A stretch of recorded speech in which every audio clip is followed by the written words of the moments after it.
So the next thing I'd like to do is introduce to you our next speaker, who is Michael Conroy. He is a modeling and simulation engineer at Kennedy. He has worked at NASA since 1983 and has been involved in many projects during this time. His most recent efforts have involved the tools, capabilities, and expertise needed to develop the next generation of manned spacecraft, and we're very much looking forward to your presentation, Michael.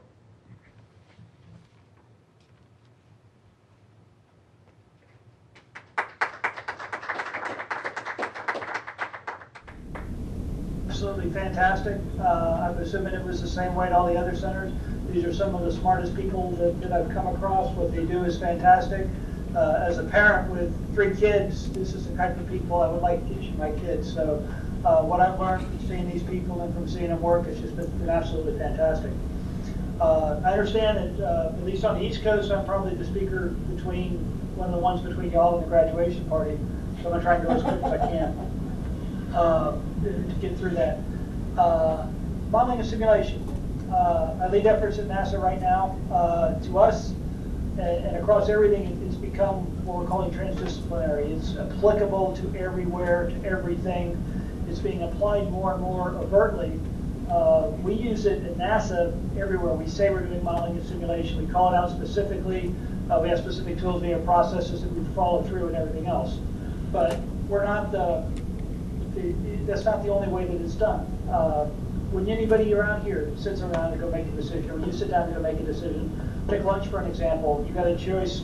Actually, where we work for lunch is a choice between a sandwich, a burger, or the 911 death hot wings. Any of those choices were there. If you already go to the turkey sandwich route, run a small simulation in your mind. What are you going to be doing after lunch? What size room are you going to be stuck in people with? What are you going to have to be going to do? And you can project forward into a couple of different futures. This is what's going to go happen if I go do this. That's what we use Sim for. In some cases, we're projecting 30, 40, 50 years forward, but that's what it is. But people are using simulation to go make the decisions. What you do in your mind is what we're trying to get represented in a bigger way so that we can go do more with. That's a relatively recent occurrence for me to be looking at it that way, and it really seems to go apply more and more. And I think about more and more of the decisions that I make, and then trying to understand what other people are doing. Is again, what future were they trying to project? What were they looking to go forward with? One of the things we've got a room about 20, 25 people here. Say that's the same room. I made the correct choice. I've got my turkey sandwich. I didn't have the 9/11 death wings.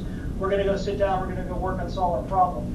One of the things we've discovered about 8 or 10 years ago is when we're walking through processes like this and when we're simulating the processes is everybody understands the same thing. A room of people this size, we go describe the problem. You all played the telephone game when you were kids and maybe with the kids you've got in the classroom.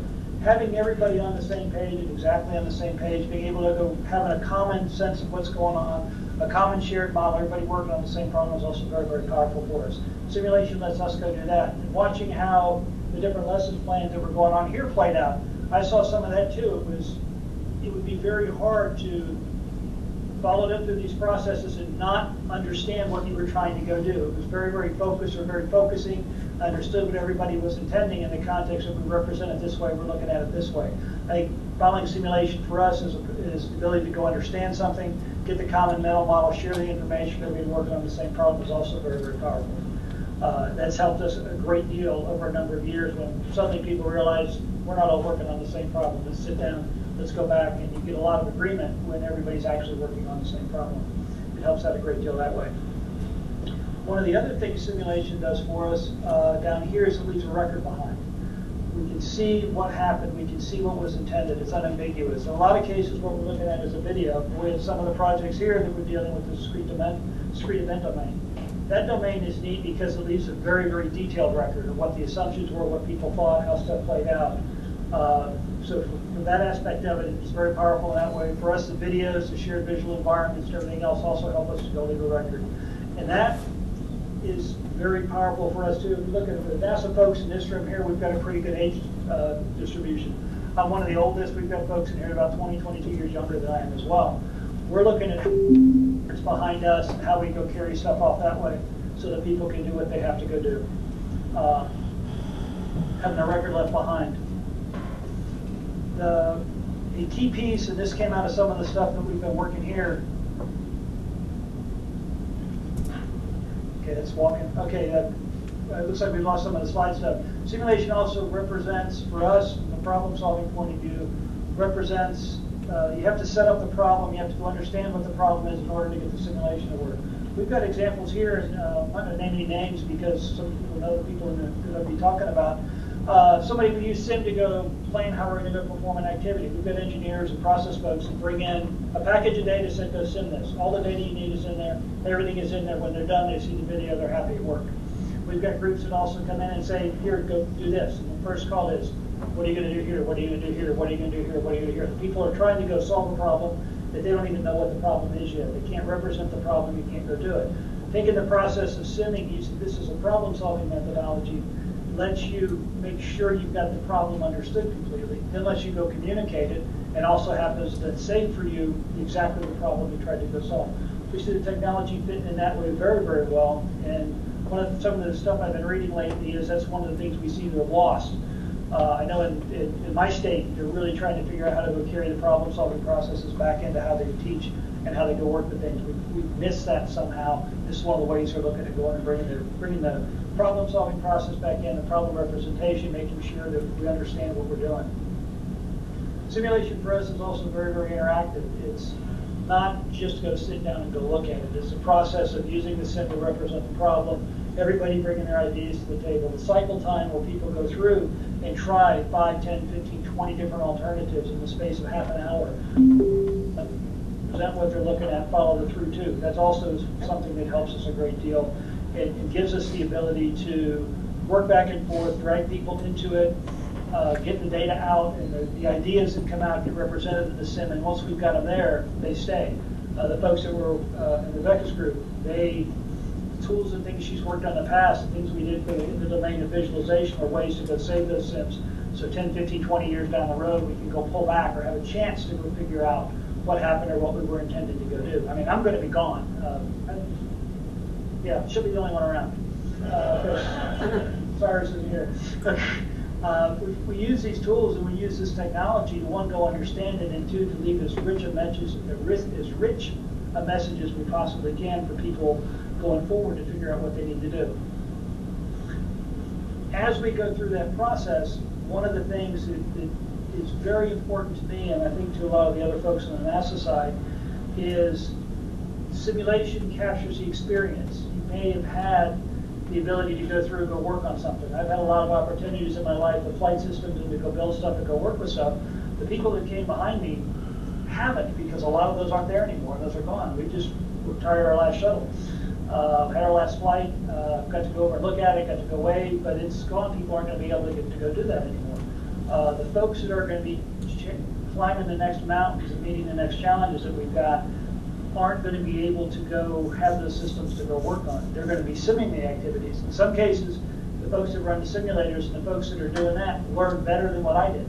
They learn differently. We've got to go understand how that fits, but they also, in a lot of cases, learn better. I knew some folks that were fighter pilots, and the ones they were the most scared of were the people who flew the simulator every day, and they weren't fighter pilots.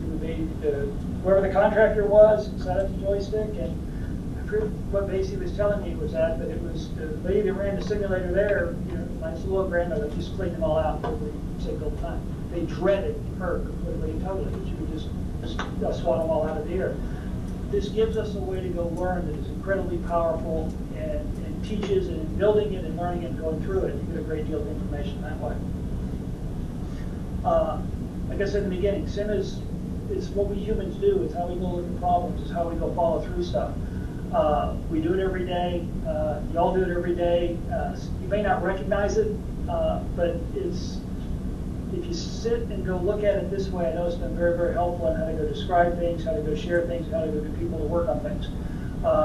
This next one is kind of for students everywhere, because I've got some assignments for this group. Actually, there's 2 assignments here. The first is I'd like you to go share what you've learned here. That's what your plan is. What you've done here, share it with the students, share it with the community, share it with the other teachers. I think that's everybody's plan, so that's probably the relatively easy assignment. The second one's a little bit harder. It might require some work, and that's for y'all to stay in touch with us. I want to be a resource. Everybody there wants to be a resource to do whatever we can to go help this go forward, help stuff work. I hereby volunteer all the other NASA mentors and all the other centers. They would love to go hear from you as well, to keep alive, to see what we can do, see how we can go play this through and how this can go work out.